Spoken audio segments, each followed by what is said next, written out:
अनाथ बेटा। रूपा और शेखर सरिता विहार में रहते हैं। वो अपनी जिंदगी में बेहद खुश होते हैं। दोनों का शौर्य नाम का एक बेटा भी होता है, जिस पर दोनों ही अपनी जान छिड़कते हैं। शेखर, अब तो आप शौर्य को अपनी गोद से नीचे उतार दीजिए, उसके सोने का टाइम हो रहा है। नहीं रूपा, इसे मेरे पास ही रहने दो प्लीज। मैं थोड़ी देर में इसे बिस्तर में सुला दूंगा। लेकिन कल सुबह आपकी ऑफिस में मीटिंग भी तो है ना, और इसके लिए आपको कल जल्दी भी तो निकलना होगा। जाइए, आप भी जाकर सो जाइए। क्या यार, अभी तो मेरी गोद में आया था मेरा बेटा और तुम उसे लेकर जा रही हो। बाद में कर लेना अपने बेटे से प्यार, अभी जाकर सो जाइए। रूपा शेखर से शौर्य को ले रही होती है कि तभी शौर्य रोने लगता है। शौर्य को रोता देखकर रूपा उसे फिर से शेखर को थमा देती है। आपका बेटा ना एक नंबर का नौटंकी है, बिल्कुल आप पर गया है वो। साफ बोलो ना, तुम्हें जलन होती है हम दोनों बाप बेटे का प्यार देखकर। पहले बड़ा तो होने दो तुम शौर्य को, फिर देखना वो सबसे ज्यादा मुझे ही प्यार करेगा। देखते हैं। ऐसे ही दिन बीतते चले जाते हैं और एक दिन कैंसर की बीमारी के चलते रूपा की मौत हो जाती है।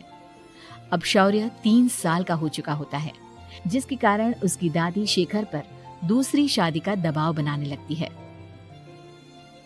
शेखर, शौर्य अभी बहुत छोटा है और उसे इस समय एक माँ के प्यार की बहुत जरूरत है।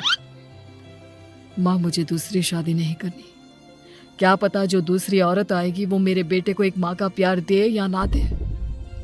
तो रूपा की छोटी बहन वैशाली से ही शादी क्यों नहीं कर लेता? वो तो शौर्य को एक माँ का प्यार पूरा दे सकती है ना। मैंने कहा ना माँ, मुझे दूसरी शादी नहीं करनी, और अपनी ही पत्नी के बहन से तो हरगिज नहीं। ऊपर से अगर रूपा देख रही होगी तो वो क्या सोचेगी?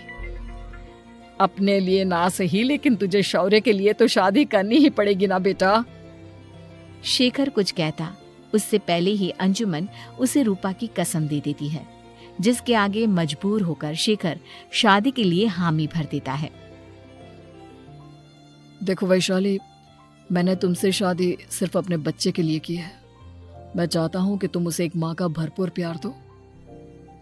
शौर्य, आपके साथ साथ मेरा भी कुछ लगता है। अगर आप मुझसे शादी नहीं भी करते तब भी मेरा प्यार शौर्य के लिए कभी कम या ज्यादा नहीं होता। शादी के कुछ दिनों बाद ही शेखर की माँ की भी मौत हो जाती है। वैशाली शौर्य को एक माँ से भी बढ़कर प्यार देती है।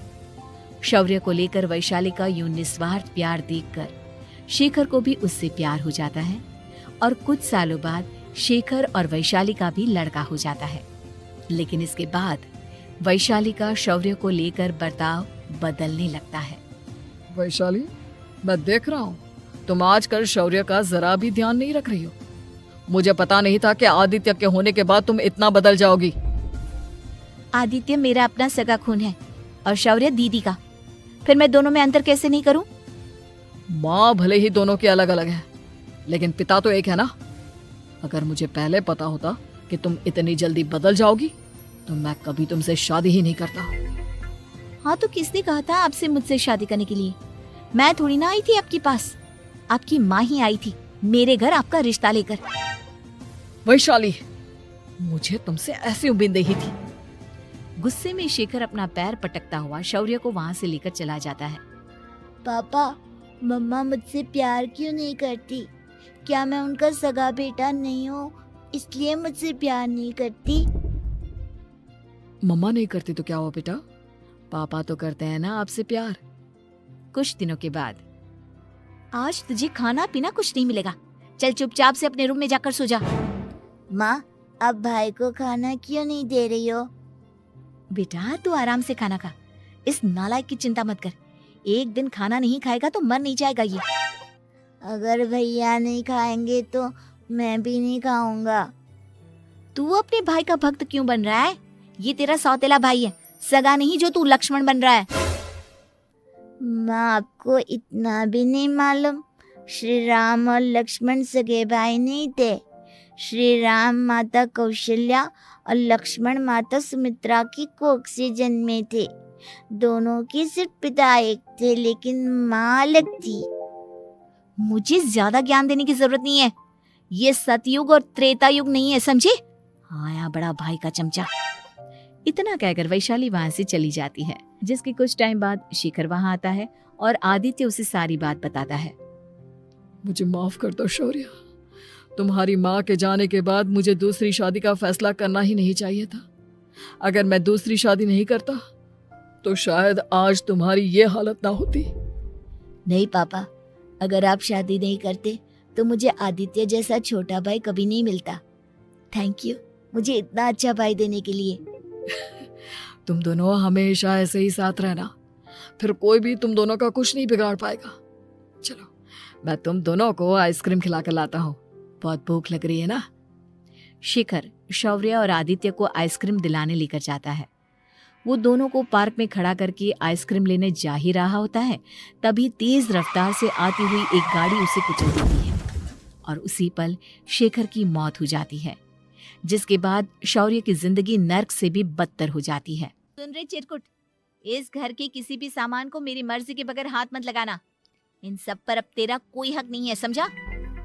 ठीक है माँ, मैं आपकी इजाजत के बगैर किसी चीज को हाथ नहीं लगाऊंगा। चल जाकर अब पूरे घर की सफाई कर। महज 7 साल का शौर्य वैशाली के कहने पर अपने नन्हे नन्हे हाथों से पूरे घर की सफाई करने लगता है। ऐसे ही दिन बीतने लगते हैं, लेकिन मासी से माँ बनी वैशाली को उस मासूम से बच्चे पर जरा भी तरस नहीं आता। क्यों शौर्य, ये घर में इतनी गंदगी कैसे हो रही है? ढंग से सफाई नहीं की है क्या तूने? माँ मैंने तो अच्छे से सफाई की थी, लेकिन आदित्य बार बार इधर उधर चलकर गंदा कर देता है। अच्छा, खुद से एक काम ढंग से नहीं होता और अपनी गलतियों का जिम्मेदार मेरे बेटे को ठहराता है। इतना कहकर वैशाली बांस का डंडा उठाकर शौर्य को जोर जोर से मारने लगती है। तभी वहां वैशाली के मायके वाले भी आ जाते हैं और उसकी सारी करतूतें देख लेते हैं। माँ मैं ऐसा क्या करूं जिससे आप मुझे भी आदित्य के जितना प्यार करोगी? बोलिए ना माँ, मेरे क्या करने से आपके अंदर मेरे लिए ममता जागेगी? वैशाली शौर्य की एक नहीं सुनती, उसके ऊपर डंडे बरसाती जाती है। हद पार होते देख वैशाली की माँ उसका हाथ पकड़ती है और जोर से उसे थप्पड़ मारती है।